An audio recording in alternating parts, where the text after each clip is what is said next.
Hey folks, welcome back to the Portable Gamer, welcome back to Farming Simulator 17, and welcome back to the Western Shore. Man, I've been doing some experimenting off camera, and I don't even know where to begin. So we've got this coon. This is from the coon pack.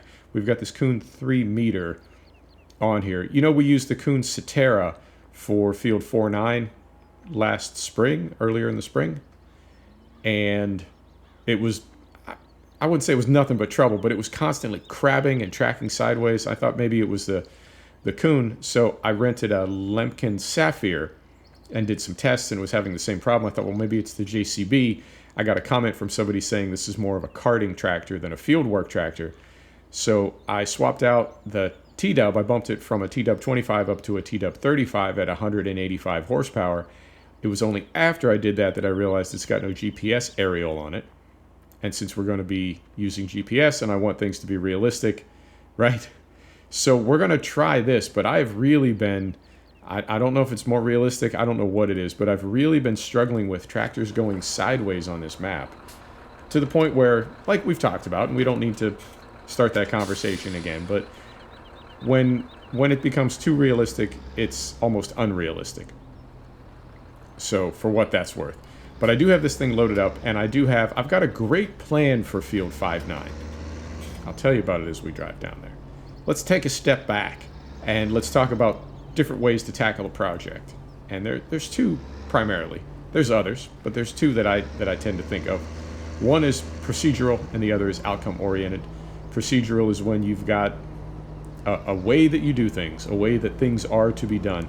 NASA is a great example of a procedural organization. Everything is written down, it's been tested, they've done it every possible way, and the one that is written down in the book is the best way, and that's the way we do it. That's how we're trained, and that's how we do it. Even when there's an emergency, you just flip to a different section of the book, and there's a procedure to deal with that emergency. Outcome-oriented is when a project manager says, this is the result that I want from you. Oh dear. See if I can get over here far enough. This person can get by, and they can. Beautiful. Outcome oriented. This is the result that I want. This is your available budget. This is when I need it. You can get it any way you want. Both of them have advantages. Clipping through a tree. And both of them are appropriate for different situations. How does that apply to farm sim? Ill will? That's what you're asking. Well, I'll tell you. If we do this the way I think a real farmer would do it, and I've watched videos, and I've been sort of trying to learn about agricultural sciences and agricultural engineering. I think I have kind of a rudimentary understanding of how a real farmer would seed this field. If we do it that way, the result may not look as good, Tramlines, and it may take a little bit of extra work. The other way we could do it would be outcome-oriented, and that would be just do it the farm sim way. Not realistic, but it's easier, and it's going to look good when it's done. We have two fields, so why don't we do one each way, right? I think that's a good compromise. So this field, we're going to do the real way, or at least, as far as I understand, the way that a real farmer would do it. And to do that, we're going to start with course play. This is the reason I wanted the GPS aerial on the tractor that we use for this, because we're going to be using we're going to be pretending that we're using GPS. And in this case, course play is going to represent the planning software that a farmer would sit down with in the office at the farm with a cup of coffee and lay out all their fields. And so when we do that, we now have this. We have 4 headlands, and the reason we have 4 headlands is our sprayer that we're going to use is 21 meters wide. And our seeder that we have on here right now is 3 meters wide, so that's 3 times 7 to get 21. These 4 headlands represent a full 21 meters of width, but we don't need anything on the inside because that's where the left boom will be. So these 3 headlands on the outside will be covered by the right boom. This leftmost headland is the tramline headland, and then everything to the left of that will be covered by the left boom, so we don't need more headlands. So far, so good. We're going to leave this up as a visual guide, even though we're not going to use course play. We're going to use GPS and ProSeed. So let's head down here to the end of the field. Another reason I wanted to use ProSeed, Courseplay. Another reason I wanted to use Courseplay is that I believe, and I could be wrong about this, but I believe it generates the most efficient course based on turns. So even though we could get longer runs if we went sort of, well, up ahead of us to like our 12 o'clock and then back to like 7 o'clock, that would be the longest run that we could get on this field. From right over here down to way off in the far distance there. However, with the irregular outline and with these little corners, I think we would have some very, very short lengths in the corners, and so we would have a lot of turns without a lot of run. And that is, again, this is what I'm understanding from time that I've spent studying real farming. You don't want those little short lengths. You'd rather have these sorts of lengths right here, but with fewer turns than going back in the corner and, you know, just endlessly, odd at odd. I think. That's at least what I got from it. Right, so now we're going to fire up GPS, which is right here, extend the menu, and we also want ProSeed. All right. So if we line up, and it's tricky because they're at different heights. GPS is on the field, Courseplay is hovering above the field, but if we sort of rotate GPS over so that it lines up sort of exactly, right? With, well, you saw it there just for a second and then it blinked out. So now those two are aligned, right? And our work width is right there. We'll cancel our offset. That's all good so far. And now we come over to ProSeed. We're going to go to automatic. And if we select 21 for this middle value, this is the width of the sprayer that we'll use later. The value of the tool is calculated automatically. And then if you see on the right here, it does give us our 7 length calculation, 7 lengths wide for a total of 21 meters to equal our sprayer. So if I've done all this right, and I'm not sure that I have, but if I've done all this right, this will be our first length. Because auto mode counts lifting and dropping the tool, every time we lift the tool, it will advance us to the next row, whether we go left or right. However, it has been a year since I used ProSeed, so I could be completely wrong about that. I hope I'm not. But I think, all right. This is all good. This is all good. Four-wheel drive and differentials are locked in. We do have canola selected. That's good. That's good. So if we come over here and turn on GPS, turn that on, cruise control,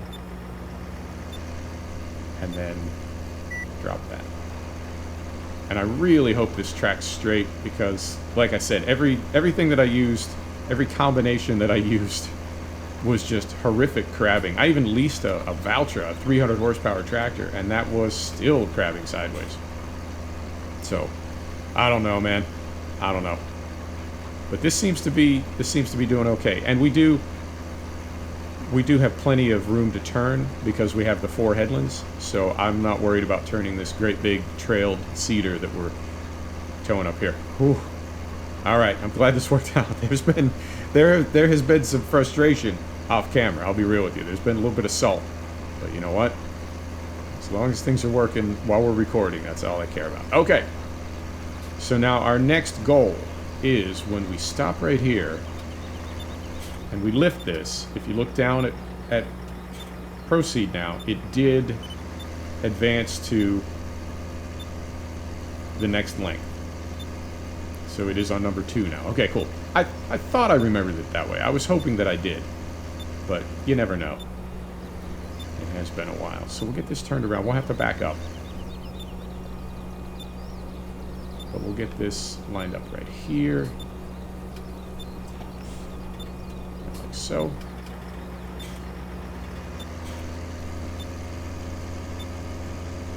And we will, as we move across the field, we will drift from Courseplay, but that's okay because our rows will be parallel to one another via GPS. So it's okay if we're just using Courseplay as a guide. It doesn't have to be exact. So once again, cruise control, and then we drop that. And the reason I wanted it's a little bit fast, but we could brake all the way down this hill, but we do have the cruise control set. We are in cruise control, so I'm just gonna let it be a little bit over speed rather than pumping the brakes all the way down the hill. As always, suspend your disbelief. Like so. Alright. Lift that. And that does take us to length 3 in ProSeed. Okay. So it is working. Oh, man. I'm very relieved. Very relieved. Okay. So we'll go back up here. Straighten this thing out.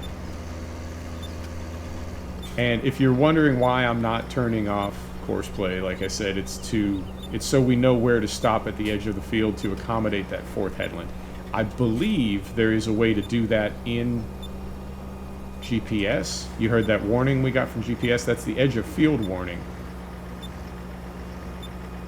But I'm not always confident that it's calculated correctly for the combination of headlands that we need, in this case 4. Cruise control on. Drop that. Here we go.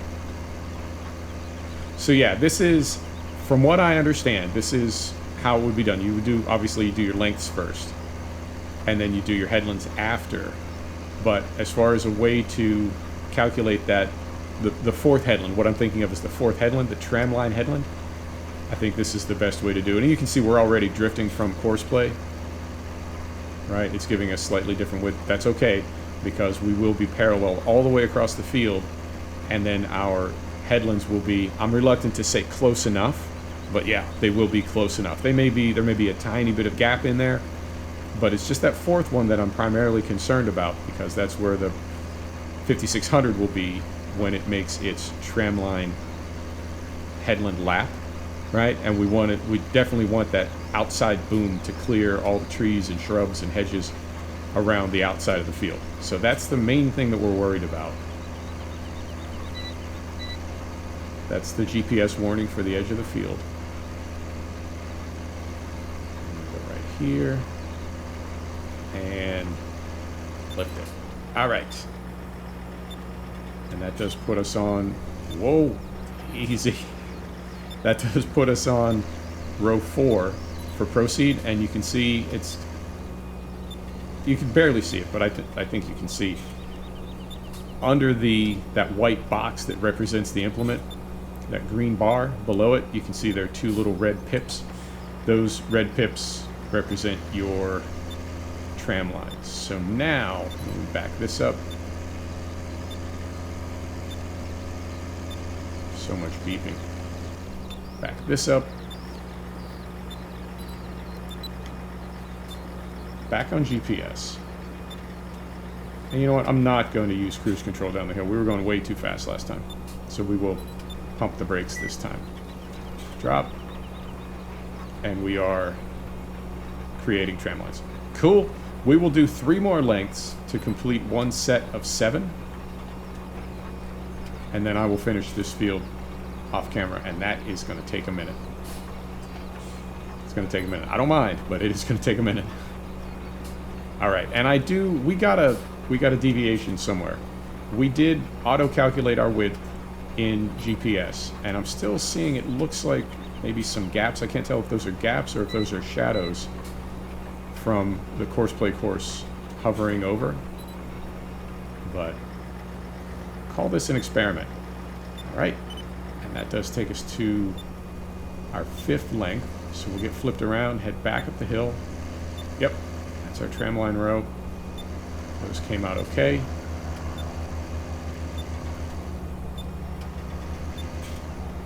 Back this up carefully.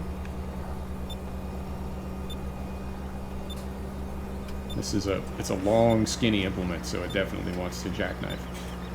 Right, so go there. Back on course play. I'm sorry, back on GPS. Set the cruise control. Drop. All right. Yeah, looking like there may be some gaps in here.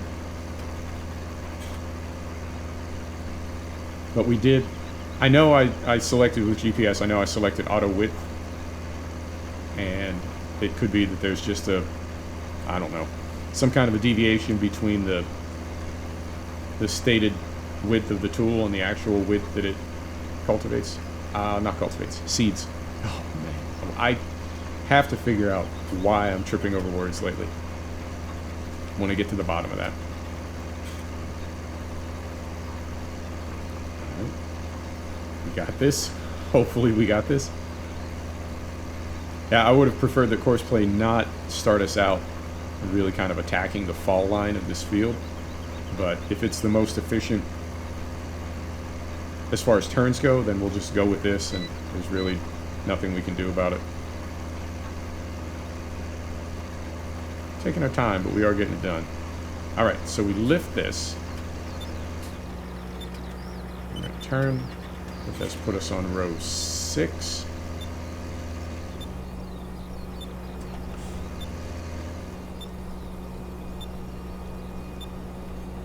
Let's turn around.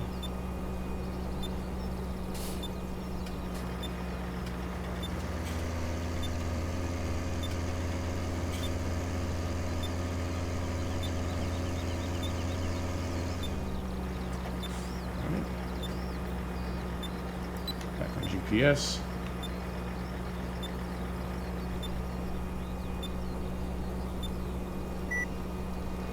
Drop. And we'll just ride the brakes all the way down this hill.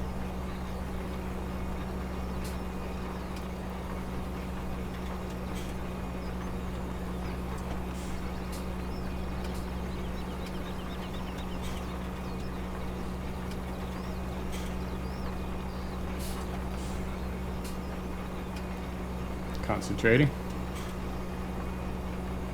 All right, and then this next one, this will be length 7 from our set, and when we get to the top, it should kick then back to length 1 for the next set, and we'll call it there. All right, like so.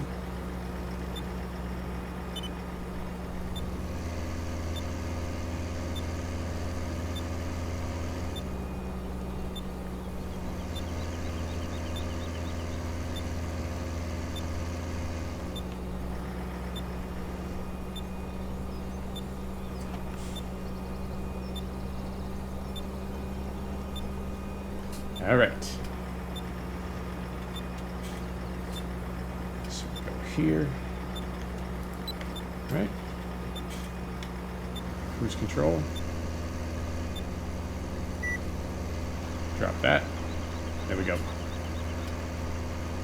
So that took, and we had some setup time. Let's say it took 15 minutes per set.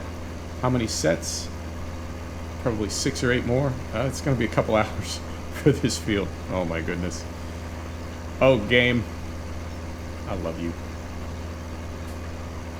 And what I will do is, let's do this.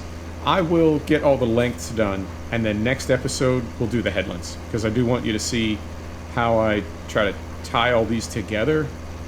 Right? I know there's a way to tie your tramline lengths into the tramline headland, which is again what would happen in real life, because you need to get from one to the other, right? You can't, you're moving from a tramline length to the headland and going over to the next length, right? You're not driving through crop to get from one tramline length to the next one.